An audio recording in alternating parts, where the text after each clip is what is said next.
author Rick Coleman, who recently, last year, or just 2 years ago now, put out the book Blue Monday, the Fats Domino and the Secret History of Rock and Roll, and he is here today to moderate an oral history with Cosimo Matassa. So without further ado, I'm going to turn this over to these gentlemen.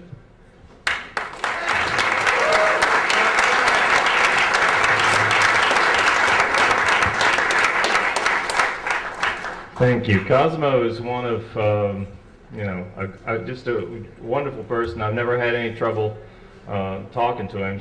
But the only problem is they say he's very shy and modest, so you have to talk him into how great he is. Anyway, I had a great big introduction, but Ike gave a very good one, so I'm not going to waste any time here. Basically, just Cosimo is as responsible, I think, as anyone for the transformation of popular music after World War II. And he wasn't a musician. He wasn't usually a record producer, though you produced some records, right? Yeah, sure. Let's get this. Is working? Hey, boom. And he wasn't normally a record company owner, although he dabbled in that a bit. But he was the catalyst for a musical revolution. The musical revolution that I think started in New Orleans. And I'm just going to get to my last line here, something about he didn't just record hit records, and he recorded hit records from 1947 to the late 1960s. Okay, that's from Roy Brown, Good Rockin' at Night, to the Meters, okay, the beginnings of funk, okay. He recorded records that were groundbreaking, historic records, music that changed popular music. Not only changed popular music, but I think changed our lives, because the basic cultural fabric of our music, of our lives, was changed by the rise of rhythm and blues, rock and roll, soul, funk, all of which this man had a lot to do with, because he was, as I said, the catalyst.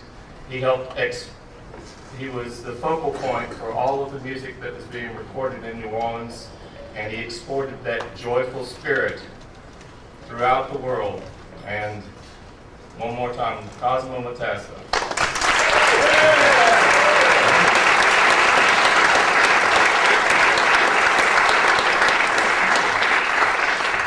Cosmo, The joyful spirit. yeah, the New Orleans spirit.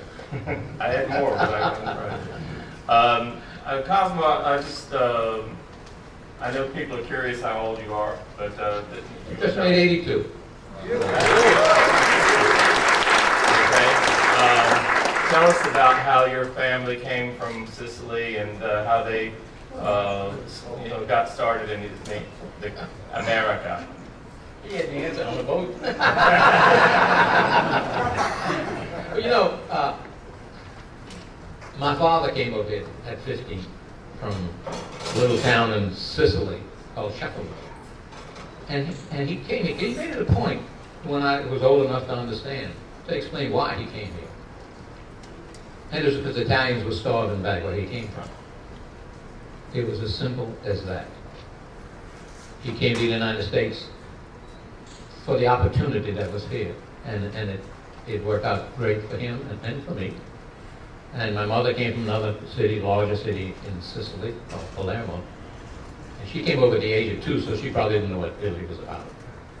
But my father was at 15, and he came because his father had died, and he was supporting his family from the age of 11, and put an older brother through college, and who became a priest. But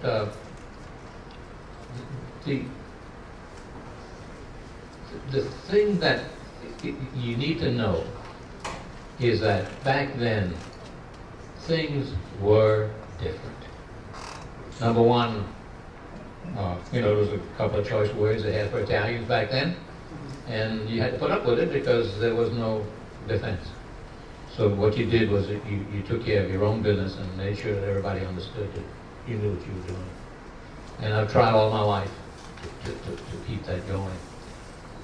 But as a child, during the Depression in New Orleans, the French Quarter was a blue-collar ghetto by today's standard. But literally 15,000 people lived in the French Quarter. If you can imagine that now that there's maybe 1,000 residents and half of them are floating, what it was like, what it had to be like. But I can remember outside my dad's store as a kid before going to school or coming back, seeing people walking toward the riverfront and toward uptown to go to work, literally by the dozen. You don't see that today. You don't know it ever happened. And I think it's important that we all remember where we came from in that sense, that things got better for individuals and for ourselves as a group and as a community. And I was able to go to prestigious university, Tulane. Actually, this is the crux of how I got into music. I was going to be a chemist. I was one of the nerdy types as a kid, and I thought being a chemist was a great thing. But about 2 years I was there and found out what a chemist really was. I didn't want to be a chemist. so I was coming up on my 18th birthday, which would have been in April, and it was January, and I was ready to sign up for the next semester. Actually, we were having trimesters back then. It was during World War II, and there was no vacation period, so we had 3 sessions instead of 2 during a year, and no vacation. And anyway, I told my dad I didn't want to be a chemist. Could I just drop out of school? And he said, yeah, but, and the but was typical Italian. You're either going to work, or go back to school to learn something else. And there wasn't nothing else I thought I wanted to do. So I went to work in a little business that he had called J&M Amusement Company. The initials were his initials and the partner who had the same initials, Joe Mancuso. So J&M, and it put jukeboxes in bars and restaurants on a commission basis. So I went around from place to place, changing records and counting money and doing that sort of stuff, and repairing machines, taking service orders. When they'd go out, it's fun to go out to a place at 2 o'clock in the morning and because the machine's not working and find out the plug's loose. but you had to know. Anyway, when World War II was over, we got the corner of Rampart and Domain and remodeled it and made a record shop and appliance store out of it. There'd been no appliances for sale for some years, so it looked like a lucrative thing to do. And the partner, not me, said, well, let's put a little room in the back where people can record. And we did. And it fell to me to run it. It was a little bit more technically oriented. And it sort of grew like Topsy. It started off the way we intended, people coming in making what we call personal recordings, bring the little kid in that's going to do a thing at the school and you want to make a record of it and that sort of stuff. And it just gradually got better and bigger and more important, and I didn't realize it was happening. I was just happy to be able to think of it, to have a job where you listen to music all day. I mean, it was a great way to make a living, and I enjoyed it. And as I like to say, a lot of great New Orleans musicians made me look good, and I'm serious about that because that's the way it was. I didn't play it; they did. As time went on, I moved away from that location and opened just a studio because the business had gotten that busy, and that was on Governor Nichols Street. And it just went along, more and more people came through to record and all that, and I was lucky. There were up times and down times, but there never were any bad times. Okay, let's get into some of the specific artists and that you recorded. And of course, this was basically during World War II. You made this transition from college to the recording studio, I think you said June of 1945. 45. And that would have made you 19? 19 years old when he started. That's why I was thinking about this. You know, his recording contemporaries include Ahmet Ertegun, Sam Phillips, and I think Cosmo recorded just as many great records as they did. But he actually started before them when he was a teenager. So that's why he's still around and they're not. Well, that's part of it. But anyway, let's start with your first hit artists were Paul Gayton and Annie Laurie. Yeah. And they basically sang ballads, but Paul Gayton also did some kind of rumba, New Orleans things like Hey Little Girl. And he, like a lot of musicians, had that other side that loved jazz. Right. You know, and that was common. Yeah, that's right. Lee Allen, who played some of the funkiest things in the world, was a fantastic jazz saxophonist, and Red Allen for that matter. But anyway, so Paul did some records that sold, but he had this girl, Annie Laurie, who had the most fantastic voice. She did the first version of You Lose a Good Thing. No, Since I Fell For You. Since I Fell For You, yeah. And she put so much soul and feeling into that record. And you know, that's if you listen to a record today, some of them transmit to you feelings, and some of them don't. And the good records all transmit that feeling. And she did it. You could listen to her sing and you know, get goosebumps.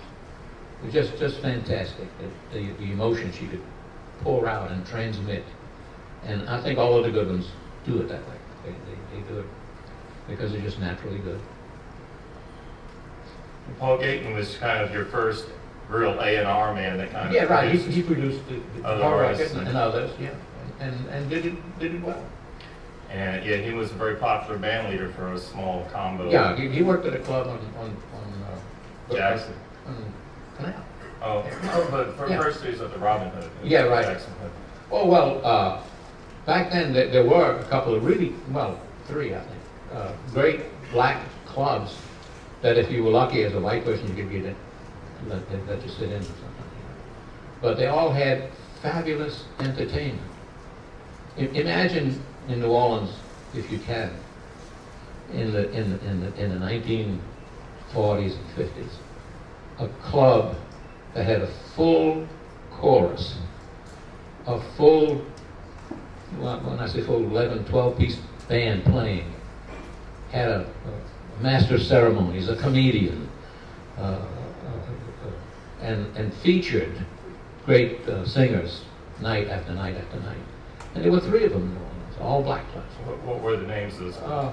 Let's see, there was Robin Hood. Robin Hood, yeah, and the Dewdrop. Dewdrop, and Desire. Club Desire. Club Desire, yeah. But I was thinking there's another. Sorry? No. Club It Rock. was a hotel, and had a room in it. Foster's. Foster. So anyway, they made the national charts in 1947, and they went to Apollo and were very popular for a time there. But the next artist that really made an impact was Roy Brown. Oh yeah. With Good Rockin' Tonight. Seminal record, I think. Yeah, I want you to talk about that, but go ahead. You say Well, I like to think of it as the first record that really turned around what was happening in the music business. Good Rockin' Tonight.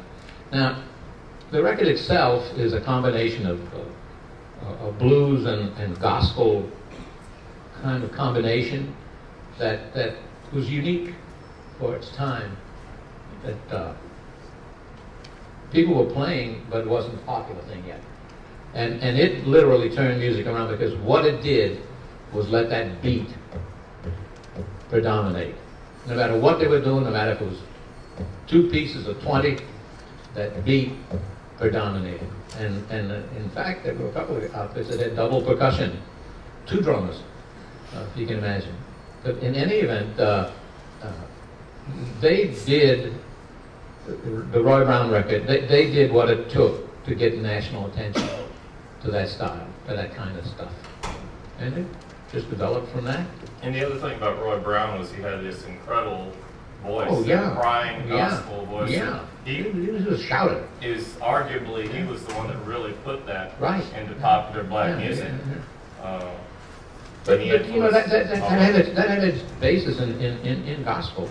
Back then, churches ran over with emotion. Black churches, I'm talking about. You know, us Catholics, they would let us. But so that outpouring of emotion crossed over into pop music, and boy, was it good.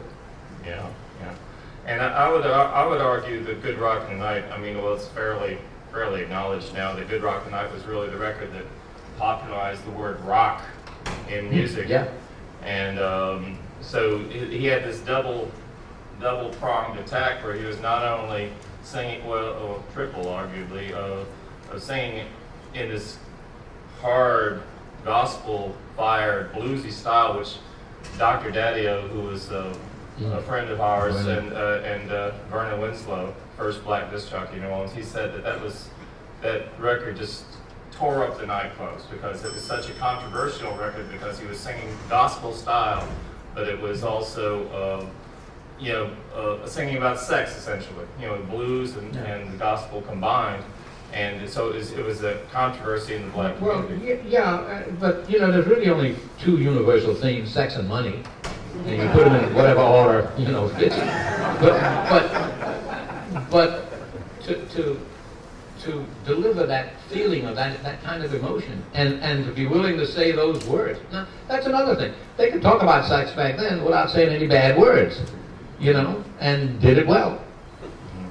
And so one of the reasons it was successful, it was talking about two of the major emotions involved in human life. Right, and so anyway, it swept the country, a large part due to Wynonie Harris, who covered it, and of course 7 years later, our friend Elvis did it, and so it became basically the original anthem of rhythm and blues, rock and roll, whatever you want to call it, and that's one reason why we give credit to Cosimo in New Orleans. Anyway, of course, the next major one thing I want to talk about a bit is the racial factor that was going on, because you were one of the few, if not the only persons in New Orleans that was willing to record black artists at that time. Can you talk about that a little bit? If you go back to what was happening to Italians, we were soulmates in a lot of ways to blacks, because we had put up the same crap in a lot of ways. In any event, my parents would have literally killed me if I ever treated a black person differently than a black person. They knew what it was like to be discriminated against, and they wouldn't stand for it. It was that simple. And the French Quarter was multicultural at the time. Oh yeah, cheek by jowl, black, white. And also, back then, the French Quarter had a lot of ethnicity that was still being preserved. There were people who spoke French walking up and down the sidewalk, and German and Italian and so forth. And they each brought their kind of thing to the mix. And we all lived together, cheek by jowl, happily. Yeah, but still, you got a lot of bad feedback for that, I'm sure. Oh yeah. Some of my uptown friends called it the nigger studio. In spite of the fact I did a lot of white folks. Yeah. They didn't notice those. Yeah. And of course, he did record a lot of other forms of music, gospel, jazz, even country. I did a lot of country on the weekends. Guys would work their 5-day weekend, and on Saturdays and Sundays they'd come to New Orleans to record the Cajun and country stuff. A lot. And so we talked about Paul Gatenay and Laurie and Roy Brown. All of those were on Deluxe Records. Deluxe was the first record company from New Jersey. A couple of Braun, B-R-A-U-N, Braun brothers, Jules and the other guy. And so they were really the first company to really mine New Orleans. They also came in and recorded Smiley Lewis, Papa Celestine, and Dave Bartholomew. Let's talk about Dave. How did... Well, Dave is one of the seminal people in New Orleans music for two reasons. First, he's a good musician. But secondly, he's a good leader. He was one of the few band leaders in New Orleans that had his act together. If you worked for Dave and you came on Tuesday with Monday's uniform, you didn't get on stage. He was a strict taskmaster. And in a lot of ways, that we got a job to do kind of attitude is what helped make Fats, because probably without Dave there may have been no Fats, because he kept him focused and saw that he got his stuff done, and yet didn't inhibit him, you know. So he could do his thing, but Dave saw to it that he did it finished beginning to end, you know. You're right, and I mean he was obviously, you know, as you said, told me many times, a strict taskmaster and band leader, and he I think he got more of a commercial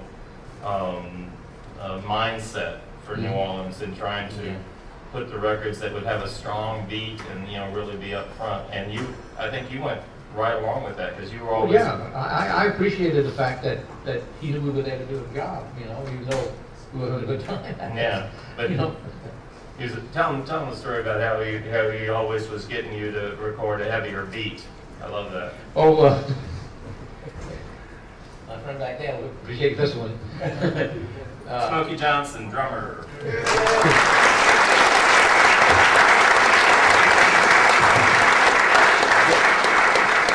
Dave was going to demonstrate how hard he wanted that drum hit.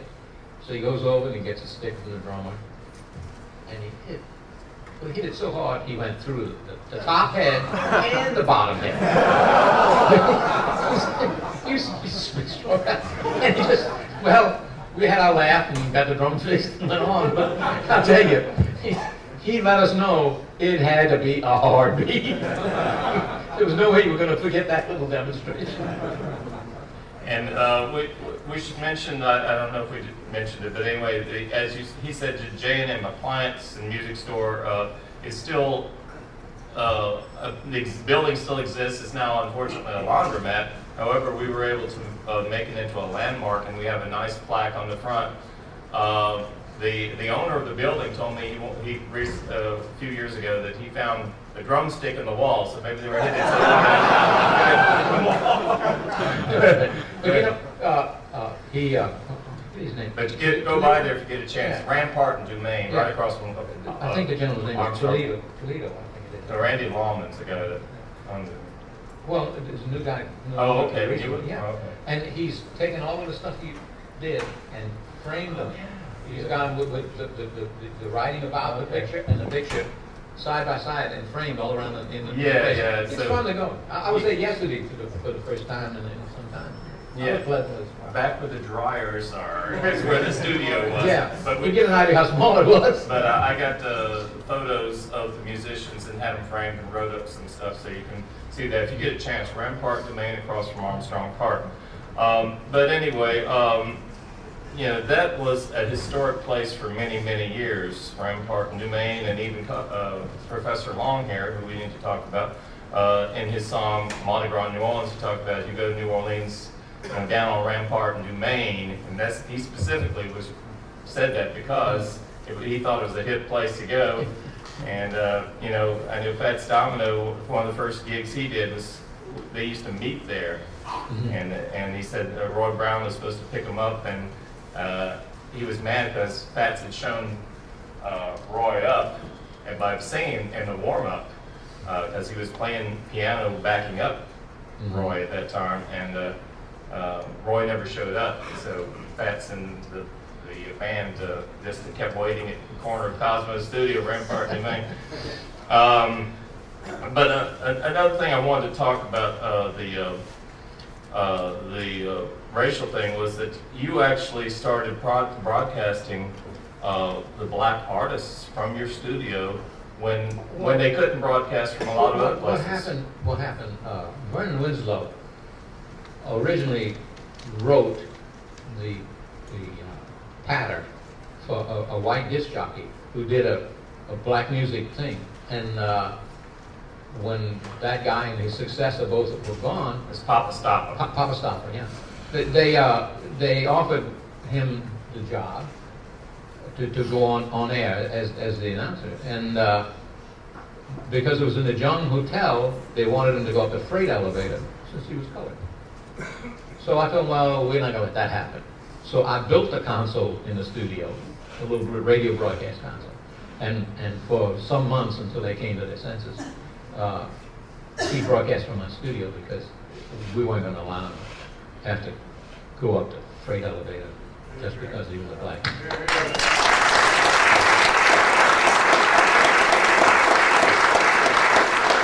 And I should mention that was quite a thing to come to Cosmo Studio. As I said, it was a very hip time, and Dr. Daddy told me this. It seemed that was the corner that was a place where so much new things were happening because he was broadcasting shows with Dave Bartholomew, with Paul Gayton, and as he said, with Vernon Winslow, who became the first black disc jockey, Dr. Daddy-O.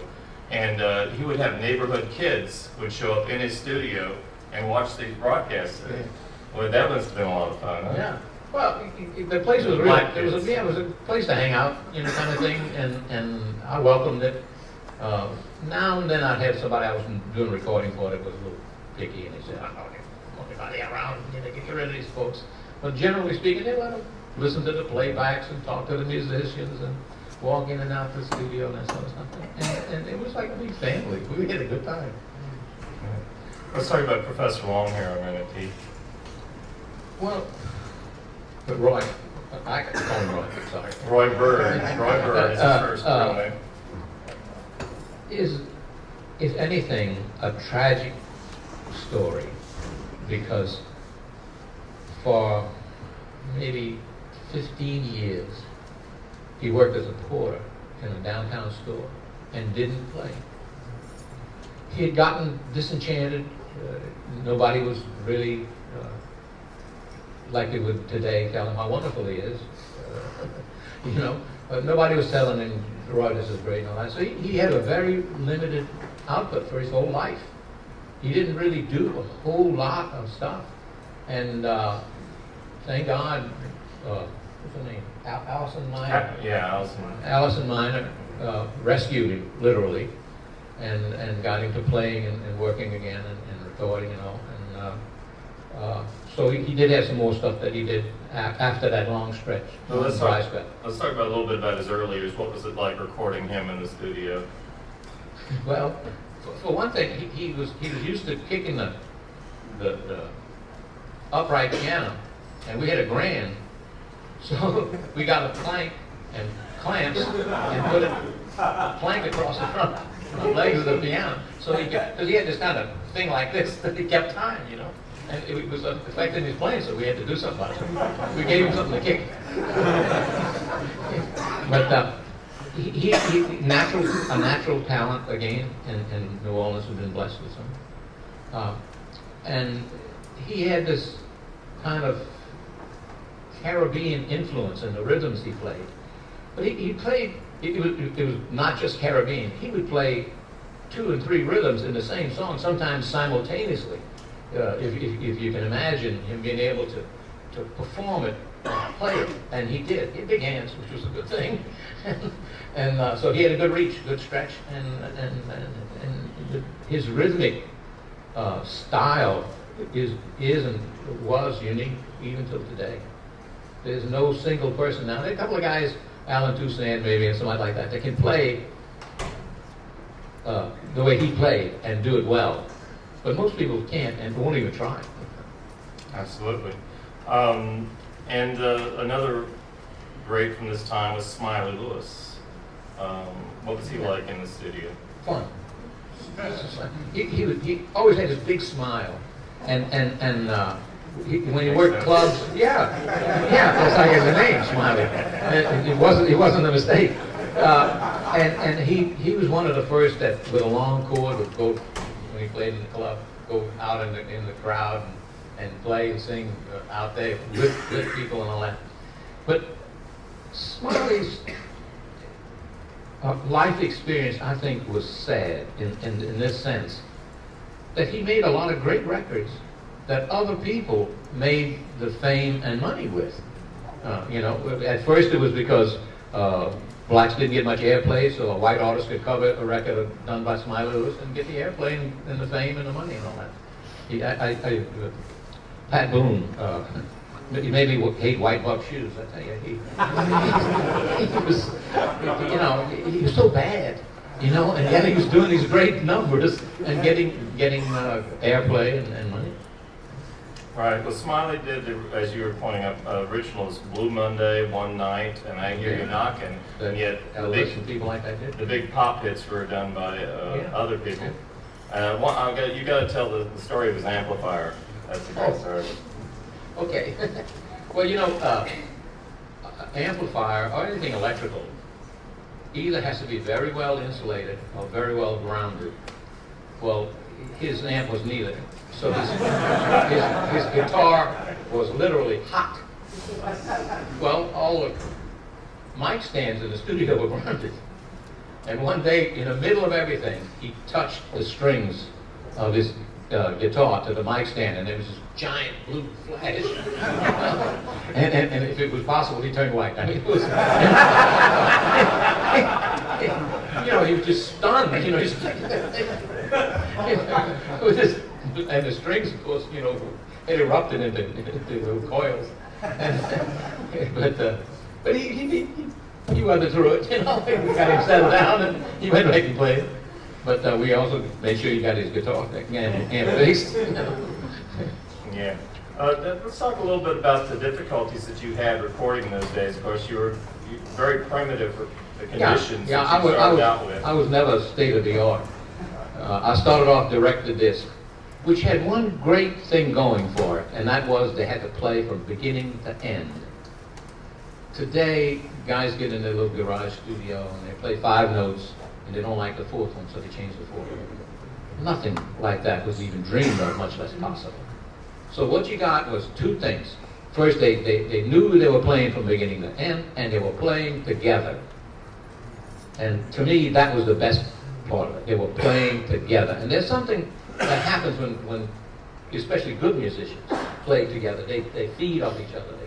In other words, live in the studio. Everybody's playing together. Everybody's and to me, it was a fun time. But describe the direct-to-disc process. That's kind of... Oh, well, yeah. To make a record master, back then, the pickups were so heavy and the needles were bad that you couldn't play a record if you were going to use it to make other records from. As a master and a mother and all that business, they go through to make the stampers to press out records. So we do 2 at once. So there were 2 turntables going at the same time, and you could play one and presume that the other one was like that and didn't have any defects, and the one you didn't play was the one you sent off to the factory. So it was fun in the sense that everybody wanted to hear the playback. It was telling them not only that they'd done a good job, but they didn't have to play that song again. They could go to the next song. So for one reason or another, they all wanted to hear it, and it was a good time. Good time. And probably the most famous of these direct disc records that Cosmo made was the first Fats Domino record, which was the Fat Man. And so do you recall anything about that, or what do you recall about the early days of Fats? Oh, well, I'll tell you, forgive me, but I don't remember a lot of the details of all this stuff. We were all making a living, sort of. And that's why Fat Man, if you listen to it, sounds pretty distorted. It was recorded direct to this. Yeah, it's not the same quality as the later tapes. Some people think it's the first rock and roll record, too. Well, anyway, once we got past that direct. 1949, I should mention. Well, he knows and I don't. I got my first tape machine. Well, let me tell you, that thing opened up a whole world of possibilities. One of which being able to edit takes. Even though it was a single track tape, you could do 2 or 3 takes, and if one certain one was really great, but maybe the solo wasn't good, you could take the tape, cut it, take a solo from one of the other takes that was good, and whoopee, you had a record that never happened. It's the only way I can explain it. What you hear on the record never really happened as one playing thing. And then it went on and on from that, and of course till today, where you can just do marvelous things with digital technology that we didn't even dream of, much less. Were you able to do some rudimentary editing from the beginning, or did it take you a while to get into that, as far as putting tapes together and stuff like that? It took a while for a couple of reasons. One of is you have to skate the tape back and rock it back and forth and find that place where it's not going to be obvious that you made a cut, and also works for what you want to intercut. But once you got the hang of it, it's no big deal. Splice. Yeah, splice. And let's talk about Fats. So, what did you tell us what he was like in the early days? Well, the one thing about almost every session that Fats did is, generally speaking, he was doing a song that he had just heard of an hour before, or that maybe he helped write a little bit of, or something like that, but still hadn't played it in a club or something like that. And so he would sort of doodle on the piano and hum the words and that sort of stuff. And there'd be this, for want of a better word, the epiphany. He'd suddenly get it. And that famous Fats Domino chord, you couldn't mistake it. He was ready. And he'd do a tune once or twice, and that was it. He made it his, you know. But he'd noodle for half an hour sometimes, you know. I was getting a little nervous, you know, to do something, you know. But he had that ability to make it his own, you know. It wasn't the song that the songwriter wrote. It wasn't the song that somebody else had done previously. It was Fats, and it was his style, his feelings, and he likewise is one of those people. You get the feelings when you listen to a Domino record. You know what's going on in his mind, and you know it's just good, you know, and it's a gift from God, I guess. I don't know. Some people have it, and some people don't. You know, for instance, there are musicians, even good musicians, who are not entertainers. You know, they play great, but walk them out on stage and nobody applauds. You know, it's a native thing that makes some people entertainers. The Irma Thomases of the world, for instance. You know, the Irma these days, when Irma walks out on stage, people are already having a good time. She hasn't sung yet. You know, it's just how good that character comes across. And I really appreciate what you're saying there, because Fats, I think, kind of like Roy Brown. I mean, he brought these emotions through his records. I mean, they were just like stabbing you through the radio or through the jukebox. You know, he clowns on stage. You see him pushing that piano around. Now, let me tell you, in the studio, push the piano around. Once he started playing, you knew he was there. I mean, no way we're gonna miss it. And so anyway, but well, Roy Brown was kind of, you know, either very bluesy oriented. Fats kind of brought it to a more youthful style, and I think that was part of the reason why he was, you know, beginning of the new sound that crossed over, and white kids were listening to it. Yeah, but his stuff was all, the storylines were interesting, simple, you know. Yeah. But an interesting storyline and something that sort of hung with you. You know, I want to walk you home. Yeah. You know, it stays there. And I think it's significant that the Fat Man, he talks about standing on the street corner at Rampart and Canal, and you know, that was the thing, is about during this time, rhythm and blues was making a transition. There were some rhythm and blues programs, but most of them were actually hosted by white disc jockeys, like Gene Nobles and WLAC and Papa Stappa here. But they, you know, had a few blacks like Dr. Daddio, and but they were starting. Black youth had never heard black music on the radio before, okay, because they hadn't been played until the late 40s. And so There weren't that many radio stations. right, right. But they started hearing this, and black kids started, performing more, and hearing this kind of music. They liked it, and they sang it on the street corner. Okay, and I think that was a significant change, that you didn't have to go into a bar and be an adult to hear music, and so that was the transition from blues into rhythm and blues and what came after. Yeah, well, we did a little segment of the business that was a cappella. 4, maybe 5 people singing, no accompaniment, just themselves. And speaking of young performers, Dave brought a couple of young ones. Lloyd Price in 1952. He came in and did Lottie Miss Lottie. Which Yeah, well,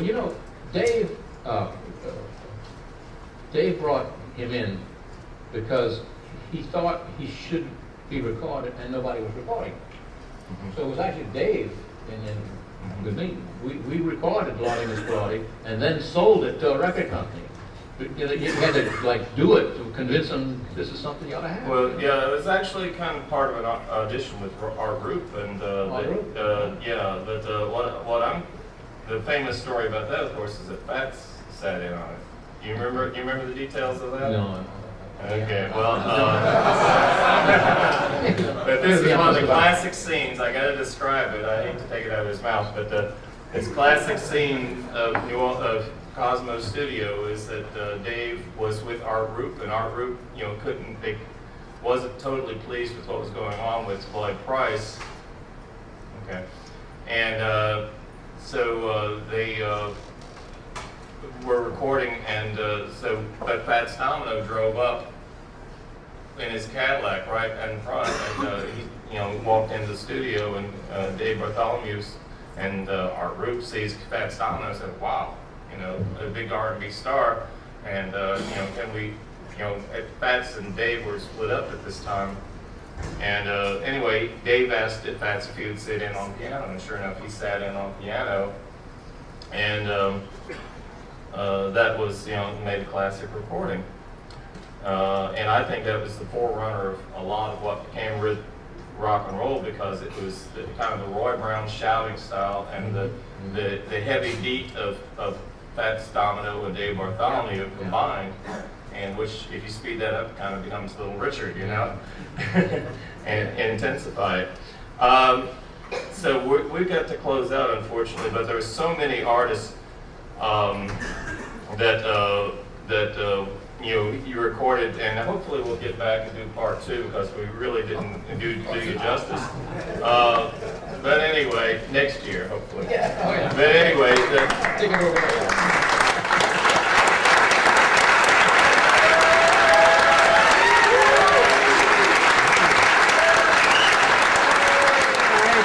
Cosimo Matassa and Rick Coleman.